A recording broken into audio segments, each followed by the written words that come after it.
Sir வணக்கம் sir. Sir, America, Israel, Iran போர். Netanyahu எங்க இருக்கிறார்? கண்டுபிடித்து தருபவர்களுக்கு பரிசு தொகையை அறிவித்து ட்ரம்ப் வலைவீசி தேடிக்கொண்டிருக்கிறார். அவர் இருப்பதாக ஒரு வீடியோலாம் வெளியாயிருக்கு. பட் அது ஏஐன்றாங்க. அவர் இருக்கிறாரா இல்லையான்ற கொஸ்டினை கூட பல பேர் எழுப்புறாங்க. எப்படி பாக்குறீங்க போர் நிலவரம்? இல்லை, அந்த குண்டுவீச்சு ஒன்று நடந்துட்டோன்னா ஒரு பெரிய மிசைல், பெரிய ஒரு ஏவுகணை தாக்குதல். அது அவருடைய அலுவலகத்தை நோக்கி நடந்த ஏவுகணை தாக்குதல். அதுக்கப்புறம் ஒரு 10 நாளாக அவரை பற்றி எதுவுமே இல்லை, எந்த செய்தியுமே இல்லை. அதை விட முக்கியமாக அந்த போர் பற்றி, அரசியல் பற்றி அவருடைய புள்ள நிறைய போடுவாராம் எக்ஸ் தளத்தில்.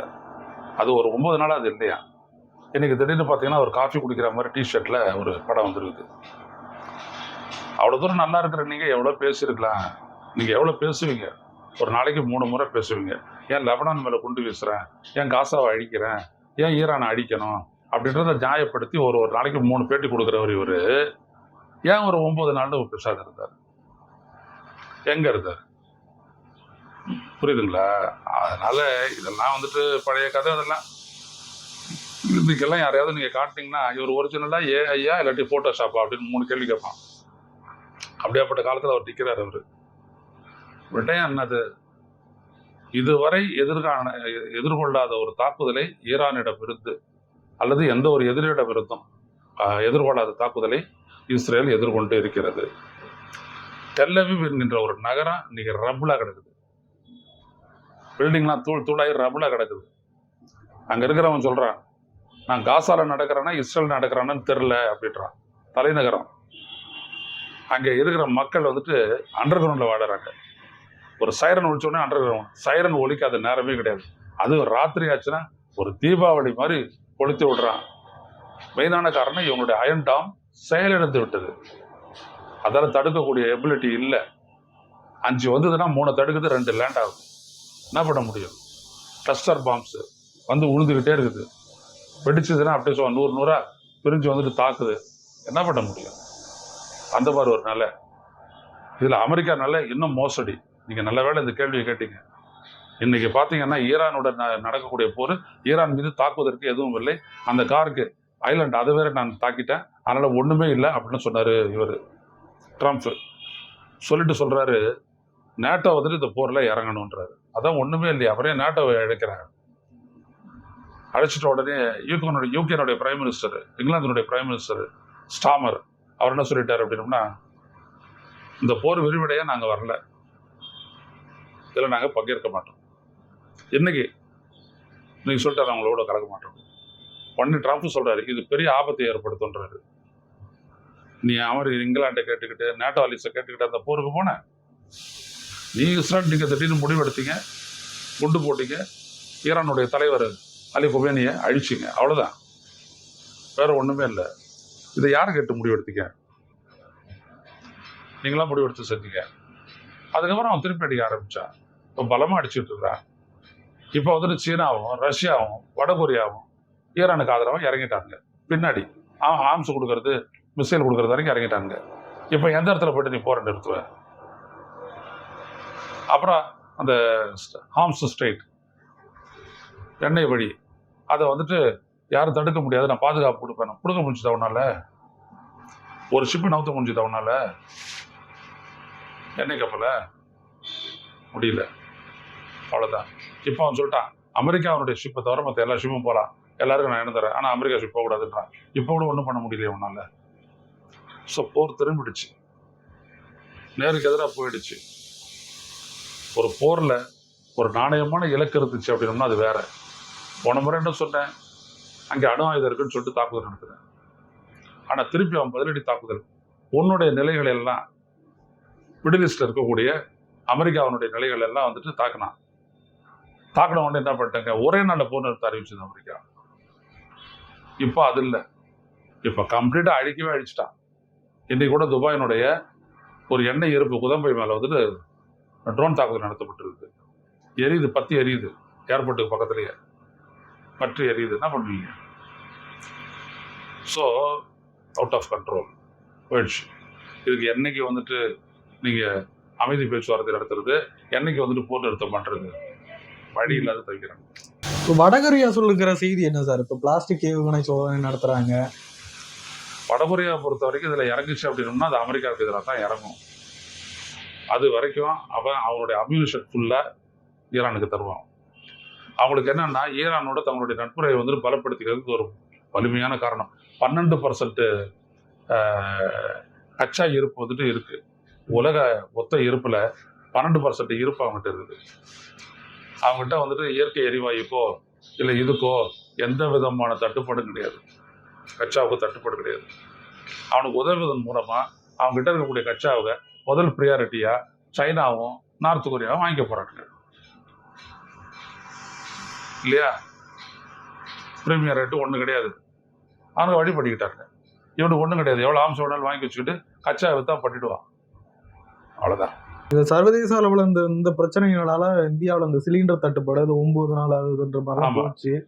இப்போ 2-3 நாளா கொஞ்சம் ரொம்ப சைலண்ட் ஆயிடுச்சு, ரெகுலரைஸ் ஆயிடுச்சு. அது வேற ஒன்றும் இல்லை. அப்போ வந்துட்டு நம்ம அவங்களோட ஈரானுடைய ஒரு போர்க்கப்பலை வந்துட்டு மீட்டு கொண்டாந்துட்டு கொச்சி துறைமுகத்தில் பாதுகாப்பாக நிறுத்திட்டு அதில் இருந்து செயலர்ஸ் அதில் இருந்து அவங்களை எல்லாம் ஒரு சார்ட்டர்டு ஃப்ளைட்டை போட்டு ஈரானுக்கு அனுப்பி வச்சோம். அந்த நன்றி கடனா அவனு சொல்லிட்டான். இந்திய ஷிப்புகளுக்கு எல்லாம் இடம் கொடுத்துட்டான். இப்போ வந்துட்டு எல்லா ஷிப்புக்கும் கொடுத்துட்டான் அந்த ஹார்மஸ் ஸ்ட்ரெயிட் போகிறதுல. புரியுதுங்களா? ஸோ இப்போ அதனால இந்தியாவுக்கு வந்து அந்த பிரச்சனை இல்லை. இப்போ இஸ்ரேல் அமெரிக்காவினுடைய அந்த வலு கொஞ்சம் குறைஞ்சிறதா சொல்றாங்க. அதுதான் பின்வாங்குது. டெஸ்டட் வலுன்றது என்னங்க ஐயா? நீங்க அடிச்சுட்டு அடிக்கலாம், அது வலு. திருப்பி அவன் அடிக்கும் போது அவன் வலு. சாவுறது மக்கள், அழியிறது இன்ஃப்ராஸ்ட்ரக்சர். அவ்வளோதான். நவீன போர் யுக்தியில், நவீன போர்க்காலத்தில், போர்களில் யாருக்கும் அட்வான்டேஜ் அப்படின்னு எதுக்கும் சொல்ல முடியாது. நீ ஒரு தாக்குதலை நடத்தி ஒருத்தருக்கு பாதிப்பை ஏற்படுத்தலாம். அதே பாதிப்பை எதிரி ஏற்படுத்துவான். அது இந்தியா பாகிஸ்தானாக இருந்தாலும் சரி, இந்தியா சைனாவாக இருந்தாலும் சரி, ஈரான் அமெரிக்காவாக இருந்தாலும் சரி, ஈரான் இஸ்ரேலாக இருந்தாலும் சரி, அடிப்பான். திருப்பி எல்லாருமே அடிப்பாங்க. அமெரிக்காவின் இந்த இலக்கு, இந்த போர் மூலமாக அதனுடைய இலக்கு ஏதானும் ஒரு வகையில் எட்டப்பட வாய்ப்பு இருக்கு? வாய்ப்பே இல்லை. அவங்களுடைய இது என்ன இலக்கு? என்னது? Regime change. அந்த இடத்துல ஆட்சி மாற்றத்தை கொண்டு வந்துட்டு அவங்களுக்கு விரும்பக்கூடிய ஒரு தலைமை, பழைய ஷானுடைய தலைமை கொண்டு வரணும்னு நம்ம பார்த்தா, ஒரு இளவரசர் கொண்டு வந்து நிறுத்தணும்னு பார்த்தா நடக்கலை. பலவீனப்படுன்னு பார்த்தா பலவீனப்படலை. அந்த நாட்டை அடிமைப்படுத்தணும்னு நினைச்சா அடிமைப்படுத்த முடியல. மாறா அவனுக்கு எதிராக வந்துட்டு ஒரு அலையன்ஸ் ஃபார்ம் ஆயிடுச்சு. புரியுதுங்களா? ரஷ்யா எல்லாருமே சொல்லிட்டாங்க, நான் உங்களுக்கு பேக் பண்றேன் அப்படின்ட்டு வெளிப்படையாக சொல்லிட்டாங்க. ஒரு 3 நிபந்தனைகள் கூட விதிச்சிருந்தாங்க. ஈடு தரணும், அது அப்படி இப்படின்னு சொல்லிட்டு பாதுகாப்பு உத்தரவாதம் தரணும். அதுக்கு நிறைவேற்ற வாய்ப்பு இருக்கா? இல்ல, அந்த பாதுகாப்பு உத்தரவாதத்தை யாருக்கு? சர்வதேசம் தான் தரணும். யார் முன் வருவா? ஒரு பக்கம் நீ ஐநால போயிட்டு ஈரானுக்கு எதிராக கண்டன தீர்மானம் நிறைவேற்றிட்டு அப்புறம் அதே சர்வதேசம் வந்துட்டு அவனுக்கு பாதுகாப்பு தரேன், நான் அவனுக்கு அஷூரன்ஸ் கொடுக்குறேன், செக்யூரிட்டி கேரண்டி கொடுக்குறேன்னு எப்படி சொல்ல முடியும்? அதான் இப்போதைக்கு இந்த போர் நிற்கிறதுக்கான எந்த விதமான சைனும் தெரில, எந்த விதமான அறிகுறியும் தென்படலை. ஆனால் அவனை பொறுத்த வரைக்கும் நான் அடிப்பான்னு சொல்லிட்டு அடிச்சுக்கிட்டே இருக்கிறான். இவங்களும் திருப்பி அடிச்சுட்டு தான் இருக்கிறாங்க. இஸ்ரேல் அமெரிக்காவும் விரிவடைதுன்னா எந்த திசையை நோக்கி விரிவடையாது, உக்கிரமாகும் போர். விரிவடைகிறதுக்கான வாய்ப்பு இல்லை. எல்லாரும் சண்டை போடுறவங்களுக்கு ஆம்சம் கொடுப்பாங்க, அவ்வளவுதான். நேரடியாக களத்தில் இறங்க மாட்டாங்க. ஸோ 3வது உலக போர் அதெல்லாம் ரூல் அவுட், அதெல்லாம் கிடையாது. தமிழக வெற்றிக் கழகம் என்டிஏ கூட்டணியில் இணைகிறதா அப்படின்னு நம்ம லாஸ்ட் வீக்கே பேசணும். அன்றைக்கு நிர்மல்குமார் திட்டவட்டமாக தெரிவித்து விட்டார், எல்லாமே வதந்தி தான், வாய்ப்பே இல்லை அப்படின்ற மாதிரி சொல்லிட்டு. செங்கோட்டையனும் விஜய் முதலமைச்சர் வேட்பாளராக ஏற்றுக்கொள்பவர்களும் தான் கூட்டணி அப்படின்ற மாதிரி சொல்லியிருக்காரு. எப்படி பாக்குறீங்க? அப்போ செங்கோட்டையன் சொல்றது அப்படின்றது ஒரு சரியான ஸ்டேட்மெண்ட். விஜயை யார் முதல்வர் வேட்பாளராக ஏற்றுக்கொள்கிறார்களோ அவரோட கூட்டணி சரிதான். அப்ப திரு நிர்மல்குமார் அவர்கள்கிட்ட ஒரு கேள்வி, இதுதான் உங்களுடைய ஸ்டாண்டு, விஜயை யாரு தலைவராக எடுத்துக்கிறாங்களோ அவங்களோட தான் கூட்டணி, ரைட்டா? நீங்க ஒரு செயற்குழு பொதுக்குழு கூட்டி யாரோட கூட்டணி சேர்வது என்கின்ற அதிகாரத்தை இந்த பொதுக்குழு செயற்குழு விஜயிடம் அளிக்கிறதுன்னு தனி தீர்மானம் எதுக்கு போட்டீங்க? நீங்க தான் இது ஒரு கண்டிஷனா வச்சுட்டீங்க. இது ஏத்துக்கிறவன் வரப்போறான், இல்ல வரப்போறது இல்லை. அப்புறம் எதுக்கு இந்த மாதிரி ஒரு தீர்மானம் போட்டு விஜய் கிட்ட கொடுத்தீங்க? அப்போ உங்களுடைய வசதிக்கு ஒரு கூட்டணி அமைச்சுக்கிறதுக்கு நீங்க வழிவிடுறீங்க, அதானே இது? இதெல்லாம் கரூர் சம்பவத்துக்கு பிறகான நிலைமை. புரியுதுங்களா? அப்படி ஒண்ணு தேவையில்லையே. புரியுதுங்களா? 2வது விஷயம், விஜய் அங்க இருக்கும் போது, எங்க டெல்லியில வந்துட்டு சிபிஐ விசாரணையில் இருக்கும் போது, இங்க எதுக்காக நீங்க வந்துட்டு மாவட்ட தலைவர்கள் கூட்டத்தை கூட்டினீங்க? கூட்டி அதில் வந்துட்டு எஸ்ஆர்னோன்ற ஒரு கேள்வி எது கேட்டீங்க? கூட்டணிக்கு போகலாமா வேணாமா யாரோடு அப்படின்ற கேள்வி ஏன் கேட்டீங்க? இது எல்லா பத்திரிகைகளும் வெளில வந்துருச்சு. அதுக்கப்புறம் தான் எல்லா பத்திரிகைகளும் சொன்னாங்க. நீங்க என்ன பண்றீங்கன்னா, ஒரு விஷயத்த நீங்க உங்களுக்குள்ள வந்துட்டு எல்லாத்தையும் பண்ணிட்டு இருக்கிறீங்க. நாங்க யாரோடையும் பேச்சுவார்த்தை நடத்துறதில்ல. இது ஒரு பெரிய பொய். நீங்க முதல்ல ஆரம்பிச்சது அதிமுகவோட தான். அப்புறம் எல்லாரோடையும் பேசியிருக்கிறீங்க நீங்க. அவர் என்ன சொன்னாரு? இந்த சக்கரவர்த்தி பிரவீன் சக்கரவர்த்தி என்ன சொன்னாரு? நான் விஜயோட பேசுறேன்றாரு. அப்புறம் விஜயோட ஆட்களோட காங்கிரஸ் கட்சி பேச்சுவார்த்தை நடத்துன்றாரு. நாங்க அவங்களோட தொடர்புல இருக்கிறோம் தான் அப்படின்னு சூடாங்கர் சொன்னாரா இல்லையா? ஆனா நாங்க யாரோடையும் பேச்சுவார்த்தை நடத்தல. இவரு என்ன விதமான பேச்சாளர் நீங்க? ஒரு கட்சிக்கான பேச்சாளர் வந்துட்டு நீங்க இஷ்டத்துக்கும் நீங்க போய் சொல்லிட்டு போயிட்டே இருப்பீங்க. பத்திரிகைகள் அதை அப்படியே வெளியிட்டு இருக்குமா? எதுக்கு நீங்க ஒரு மாவட்ட தலைவருடைய கூட்டத்தை கூட்டினீங்க? அவங்க கிட்ட அந்த கூட்டணி தொடர்பான ஒரு கேள்வியை கேட்டீங்க. இதை நீங்க மறைக்க முடியாது. எல்லா பத்திரிகையாளர்களுக்கும் தெரியும். ஆக இவங்க என்ன பண்றாங்க அப்படின்னோம்னா, ஒண்ணு சரியா போச்சு அப்படின்னோம்னா அது வரைக்கும் அப்படியே பெசாத இருந்துடுறது. ஏதாவது ஒண்ணு தப்பா போயிட்டு முடிஞ்சிடும் அப்படின்னு இவங்க பயந்தாங்கன்னா உடனே அப்படிலாம் பேச்சுவார்த்தை நடத்தல, இப்படிலாம் பேச்சுவார்த்தை நடத்தல அப்படின்னு வந்துட்டு இவங்க உருட்ட வேண்டியது. அதாவது ஊடகத்துக்கே இவங்க வந்துட்டு மூடுறாங்க, குல்லா போடுறாங்க. தவறான ஒரு பேச்சு. நடப்பது என்னது? நான் நேரடியாக சொல்றேன். ஜனவரி மாதம் 12ஆம் தேதி 19ஆம் தேதி விஜய் அழைத்து சிபிஐ விசாரணை நடத்தியது. அது விரிவான விசாரணை. 2 நாள். அந்த 2 நாள் விசாரணையில் விஜய் அந்த சம்பவம் நடந்த இடத்துல இருந்தது வெறும் 25 நிமிஷம். ரைட்டா? 37க்கு அவர் போயிட்டார். 12க்கு அவர் 7:12க்கு வர்றாரு, 7:37க்கு அவர் போயிட்டார். வெறும் 25 நிமிஷம் இருந்த ஒரு நபர் கிட்ட 2 நாள் நீங்க விசாரணை பண்ணி முடிச்சாச்சு. அது எப்போ பண்ணீங்க? எல்லார்கிட்டையும் விசாரணை பண்ணி முடிச்சிட்ட உடனே சிபிஐ அவர்கிட்ட விசாரணை நடக்குது. இன்க்ளூடிங் இவருடைய அந்த பேருந்து ஓட்டுநராக இருந்த ஆறுமுகம், அவர்கிட்ட கூட வாக்குமூலம் வாங்கியாச்சு. அதுக்கப்புறம் தான் நீங்க பேசுறீங்க. ஸோ முடிஞ்சு போச்சு. அதுக்கப்புறம் எல்லாரும் எதிர்பார்த்ததுனால சார்ஜ் ஷீட் ஃபைல் பண்ணுவாங்கன்ட்டு ஃபைல் பண்ணல. எந்த ஆக்டிவிட்டியுமே இல்லை. 19ஆம் தேதிக்கு அப்புறம் எதுவும் இல்லை. மறுபடியும் விஜய் 5ஆம் தேதி ஆஜராகிறார். மார்ச் 5ஆம் தேதி, 2 மாசத்துக்கு அப்புறம். என்ன அர்த்தம் அதுக்கு? சொல்லுங்க. ஒரு மனுஷன் அந்த இடத்துல இருந்து 25 நிமிஷங்க. அதுக்கு முன்னாடியே ஆர்கனைஸ் பண்ணவங்க இருக்கிறாங்க, பூசி ஆனந்த் இருக்கிறாரு, அங்க இருக்கிற மாவட்ட செயலாளர் இருக்கிறாரு, எல்லாரும் இருக்கிறாங்க, ஜான் இருக்க, இவர் இந்த ஆதவர்ஜுனா இருக்கிறாரு. இவங்களை எல்லாம் நீங்க போட்டீங்க, ரைட்டு. விஜயை வந்துட்டு எந்த இடத்துலையுமே தமிழ்நாடு அரசு எஃப்ஐஆர்ல சேர்க்கவே இல்லை. ஆனா சிபிஐ விசாரணை நடந்துச்சு. முடிச்சிங்கல்ல, சார்ஜ் ஷீட்டை ஃபைல் பண்ண வேண்டியதானே? ஃபர்ஸ்ட் சார்ஜ் ஷீட் ஏன் ஃபைல் பண்ணல? 2 மாசம் கடவுளை போட்டுட்டு எல்லாம் முடிஞ்சு போச்சு. மறுபடியும் விஜய் விசாரணை கதை. இது எதுக்காக சொல்லுங்க? நீயும் ஒரு ஜேர்னலிஸ்ட் மார்ஷல், நானும் ஒரு ஜேர்னலிஸ்ட். எதுக்கு விசாரணை அடைச்சேன்? ஏதோ கூடுதல் தகவல்கள் தேவைப்பட்டிருக்கும். என்ன தகவல் தேவைப்படுது கூடுதலா? அவ்வளவு நாடு ஒரு விசாரணைக்கு ஒருத்தர் அடைக்கிறான் அப்படின்னம்னா எல்லாத்தையும் போட்டு ஒருத்தர் 2 பேர் இல்ல, 2 விதமா 3 விதமா ஒரே கேள்வி கேட்டு விசாரணை நடத்துறதெல்லாம் தான் நடந்திருக்குது. தெளிவாக தான் நடத்தி இருக்கிறீங்க. அப்புறம் மறுபடியும் கூப்பிடுறது. அப்புறம் நேற்று வந்துட்டு அவர் முடிச்சுட்டு போறாரு. அவர் தேவைப்பட்டால் மீண்டும் விஜய் கூப்பிடுவோம் அப்படின்னு என்ன அர்த்தம்? எனக்கு தெரிஞ்சு எந்த ஒரு, அதுவும் நீங்க என்ன சொல்றீங்க கடைசியா விஜய் வந்துட்டு ஒரு விட்னஸ் அப்படின்றீங்க. அங்க நடந்த சம்பவத்துக்கு விஜய் ஒரு சாட்சியம் அப்படின்றீங்க. எந்த ஒரு சாட்சியத்துக்கிட்டையும் நீங்க 3 நாள் விசாரிப்பீங்களா? நான் கேட்கிறேன். ஆக சிபிஐ இதுல வந்துட்டு ஒரு டிராமா ஆடுது ஆன் பிஹால்ஃப் of the BJP government. BJP அரசுக்காக இங்க ஒரு டிராமா பண்றாங்க, விசாரணை பண்றாங்க, அழுத்தம் கொடுக்குறாங்க. இதான் உண்மை. இதுதான் கொஞ்ச நாளைக்கு முன்னாடி அருண்ராஜ் சொன்னாரு, எங்க மேல பிஜேபி அழுத்தம் கொடுக்குது. எதுக்கு அழுத்தம் கொடுத்தாங்க? நிர்மல்குமார் சொல்ல வேண்டியதானே? அவர் ஒண்ணு சொல்றாரு, நீங்க ஒண்ணு சொல்றீங்க. ஆக இன்னமும் கதை ஓடிக்கிட்டு தான் இருக்குது. இப்ப அப்படியே ஜெயக்குமார் திருப்புறாரு. எடப்பாடி பழனிசாமியினுடைய தலைமை ஏற்றுக்கொள்பவர்கள் யார் வேணாலும் கூட்டணி வரலாம். அப்ப கண்டிஷன் வர மாறி இருக்குது. சொல்லிட்டா புரிந்து கொள்ளுங்கள் மக்களை. இதெல்லாம் இவங்க நடத்தக்கூடிய பெரிய விளையாட்டு நாடகம். அதுவும் விஜய் பண்றது மோசடி. அடிச்சுட்டு போயிட வேண்டியதான். நான் என்னைக்கும் சொல்லிட்டேன், கிடையாது. ஒரே ஒரு பிரஸ் மீட் கிடையவே கிடையாது. யோசிச்சுக்கங்க. நாங்க 60 பேர் நான் வந்து நேர்காணல் பண்ணிட்டேன். இன்னும் மிச்ச மீதி 234 தொகுதிக்கு நேர்காணல் பண்ண போறேன். முடிஞ்சு போச்சு. இதுக்கு மேல தயவு செய்து இப்படி ஒரு பேச்சு தான் நம்பாதீங்க. சரிதானா? சொல்லிட்டு அவர் பாட்டுக்கு போயிட்டா இருக்கட்டும். அப்படி பண்ணலையே. இன்னும் உயிர்ப்பு இருக்குன்னு நினைக்கிறேன். இல்ல இத இவங்க மிதக்க விடுறாங்கன்ற நானு. நீங்க ஒருத்தரை கொள்கை எதிரின்னா என்ன அர்த்தம்? மார்க்சிஸ்டுகளுக்கு கார்பரேட்டுகள் கொள்கை எதிரிகள், கார்பரேட் பாலிசியை வகுக்கக்கூடிய அரசு கொள்கை எதிரி. எவ்வளவு பேசுறாங்க?